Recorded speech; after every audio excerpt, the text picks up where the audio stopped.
નમસ્તે મિત્રો, જય માતાજી, બાપા સીતારામ, જય શ્રી કૃષ્ણ। ગળ સટ્ટુ ભંડારાનું બટાકાનું શાક બનાવવાનું છે। આમ તો આપણે બટાકાનું શાક બનાવતા જ હોય, પણ આવી રીતે બટાકાનું શાક અને પૂરી બનાવજો, જોરદાર બનશે। જો તમારે બટુક ભોજન કરવું હોય, કોઈ જમણવારનું આયોજન હોય 70-80 માણસોનું, તો આ રીતે શાક બનાવજો। આપણે 80 માણસોનું શાક બનાવ્યું છે। અહીંયા 8 કિલો બટેટા લીધા છે, એને આવી રીતે એટલું ઝીણું ઝીણું કટિંગ કરી નાખીએ છીએ। બટેકાનું કટિંગ થઈ જાય પછી આપણે 2 પાણીએ ધોઈ નાખશું।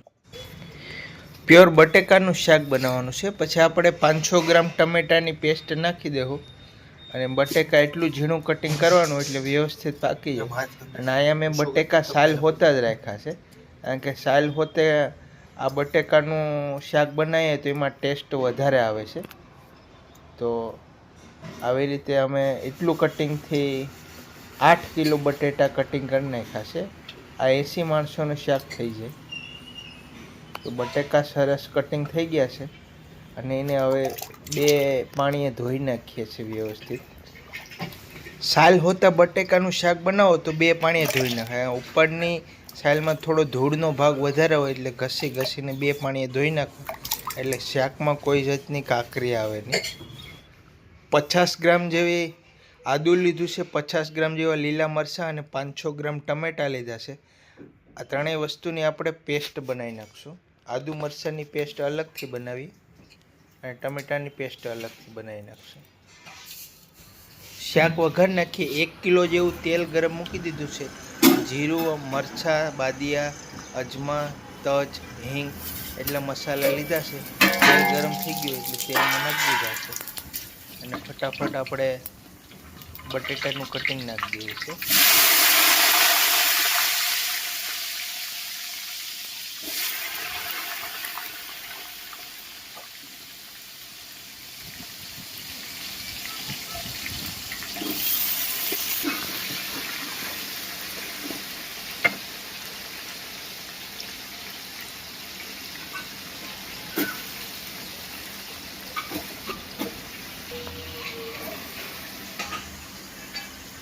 બધાય બટાકા નાખી દીધા છે। બટાકાને આપણે 50% જેવા તેલમાં પકાવી દેવું અને બટાકા નાખ્યા પછી આવી રીતે બધાય મિક્સ કરી દેવાના અને બધા તેલવાળા અને મસાલાવાળા થઈ જવા જોઈએ અને મીડિયમ ગેસ ઉપર આપણે 5 મિનિટ પકાવી દઈએ છીએ।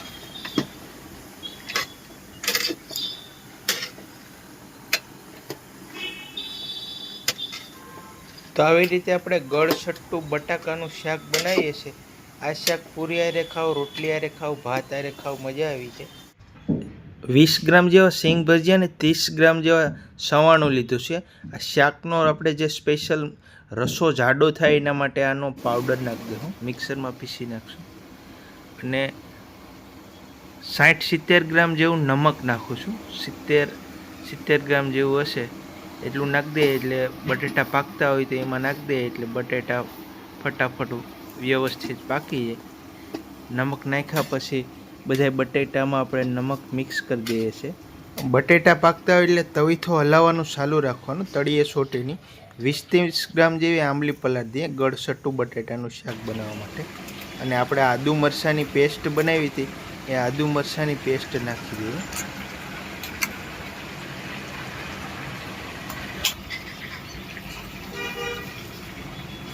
વીસ ગ્રામ જેવી જરૂરિયાત મુજબ આપણે હળદર નાખીએ છીએ।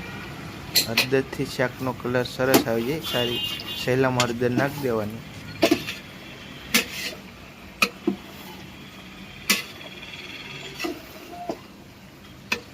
હળદર નાખ્યા પછી શાકને મિક્સ કરી દઈએ છીએ અને તેલમાં બટેટા પાકે એને 7-8 મિનિટ જેવો સમય થઈ ગયો છે। 20-30% જેવા બટેટા પાકી ગયા છે।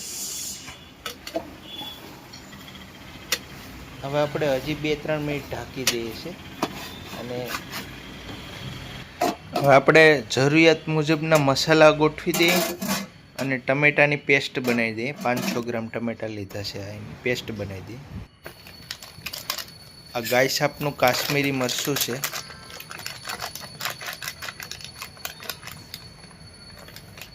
$50 ગ્રામ જેવું ગાય સાપનું કાશ્મીરી મરચું લીધું છે।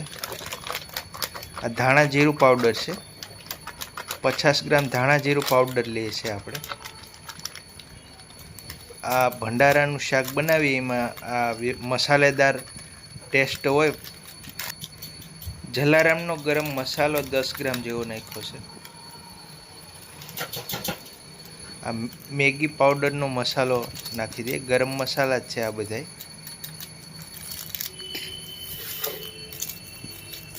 આપણે આ બધા મસાલા નાખીએ છીએ. બાદશાહ કંપનીનો કિચન કિંગ મસાલો નાખ્યો છે. આ બધા મસાલા અમારા કેટરસમાં હું શાકમાં ઉપયોગ કરું છું. એ બધા મસાલા નાખું છું. અને આપણે આમાં પંજાબી શાકનો મસાલો નાખવાનો છે. પંજાબી શાકના મસાલાથી ગોળ, આંબલી આ બધા મસાલા નાખવાથી એકદમ ગળસટ્ટું પંજાબીદાર મસાલેદાર ગળસટ્ટું બટાકાનું શાક બનશે. આ રામદેવનું તીખું મરચું છે. આનાથી શાક તીખું થાય. થોડો આસાર મસાલો પડ્યો એ આસાર મસાલો નાખી દે. આમાં ઘણા આસાર મસાલા હોય એનાથી શાકનો સ્વાદ વધારે આવે. આ બધા મસાલા પાવડર લીધા છે એ શાકમાં નાખી દઈએ. અને બટેટા આપણે પાકી ગયા છે. 70-80% જેવા બટેટા પાકી ગયા છે. હવે આપણે બીજું મસાલાને પકાવી અને પાણી નાખીશું અને પાણીમાં બીજા મસાલા અને પછી જે આપણે સિંગ ભજીયાનો અને સવાણોનો મસાલો બનાવ્યો છે એ મસાલો નાખીશું. એટલે મસ્ત ઘટ રસેદાર શાક બનશે. આપણે આ ટમેટાની પેસ્ટ બનાવી. હવે ટમેટાની પેસ્ટ નાખી દઈએ. ટમેટાની પેસ્ટ અથવા કોઈ પણ જાતની ખટાશ વહેલા નહીં નાખવાની. બાકી બટેટા પાકવામાં કેવરાવશે. આમાં તમારે 10-20 મિનિટમાં પાકતા હોય તો પછી વધારે સમય લે. એટલે ખટાશ કોઈ પણ શાકમાં, કઠોળમાં કે બટેટામાં કે બટેટા પાકી જાય પછી જ નાખવાની. તો આ બધા મસાલા આપણે મિક્સ કરી દઈએ. અને મસાલા પાકી ગયા છે. મસાલા બરે નહીં એટલે આપણે આમાં પાણી નાખી દઉં. 8 કિલો બટેટા હતા એટલે 7 લીટર જેવું પાણી નાખું છું. 7 લીટર પાણી નાખશું. એમાં કદાચ અડધો લીટર જેવું પાણી બરશે પણ ત્યાં સુધીમાં પાકી જાય. તો આવી રીતે આપણે 7 લીટર પાણી નાખ્યું છે. આ ટોપ છે એ તપેલુંમાં 20 કિલો માઈ જાય તો તપેલું અડધા ઉપર ભરાઈ ગયું છે. એટલે આપણું 12 કિલા જેવું શાક બની જાય. તમારે 70-80 માણસોને થઈ જાય તો પાણી નાખ્યા પછી એકવાર વ્યવસ્થિત હલાવી નાખવાનું. અને જે આ સવાણોનો મસાલો બનાવ્યો તો એ સિંગ ભજીયાને સવાણોનો મસાલો છે એમાં કસૂરી મેથી નાખી છે આપણે 20 ગ્રામ જેવી. એને મિક્સ કરી દેવાની. અને ગળસટ્ટું શાક બનાવવા માટે મેં અહીંયા 50 ગ્રામ જેવો આ ગોળ લીધો છે. 50થી 60 ગ્રામ જેવો એટલો નાખું છું. વધારે નહીં નાખતો. જો બટેટામાં એક જાતનું ગળપણ કુદરતી હોય જ એટલે આપણે એટલો ગોળ નાખીએ છીએ. પછી ટેસ્ટ કરી લેવું. જરૂરિયાત પડશે તો વધારે થોડોક ગોળ નાખી દેવું.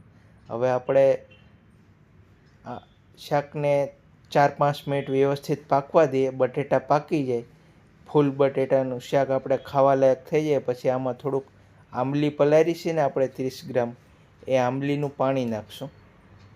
અને જે આ સવાણું ને સિંગ ભજીયાનો પાવડર નાખ્યો છે એનાથી એકદમ આપણો બટેકાનો રસો ઘટ થઈ જાય. અને જે આપણે એટલા ગરમ મસાલા નાખ્યા છે, ધાણા જીરું નાખ્યું છે એનાથી તો બટાકાનું શાક પાકે એને 20-25 મિનિટ જેવો સમય થઈ ગયો છે. આ શાક અડધી કલાકમાં પાકી જાય. અને આમાં ગોળ અને આંબલી નાખો ત્યારે વધારે ન પડી જાય. જો વધારે પડી જાય કોઈ પણ મસાલા તો સ્વાદ બગડી જાય. હવે આપણે બટેટાને શેક કરી લઈએ. પાક્યું શેકીને એકદમ આંગળી અડાડીએ ત્યાં બટેટું તૂટી ગયું છે. એટલે આપણો બટેકા બધા પાકી ગયા છે. શાક તૈયાર થઈ ગયું છે. આનો રસો પણ ઘટ થઈ ગયો છે. હવે આપણે આંબલીનું પાણી નાખીએ. બધું પાણી એકરે નહીં નાખવાનું. અડધું પાણી નાખી ટેસ્ટ કરીને જોઈ લેવાનું. ખટાશ આવી ગઈ હોય તો નહીં નાખવાનું. શાક બની ગયું છે. વિડીયો સારો લાગ્યો હોય તો વિડીયોને લાઇક કરી દેજો, શેર કરી દેજો, ચેનલમાં સબસ્ક્રાઈબ કરી લેજો. મળીશું અગલે જય માતાજી, બાપા સીતારામ, જય શ્રી કૃષ્ણ.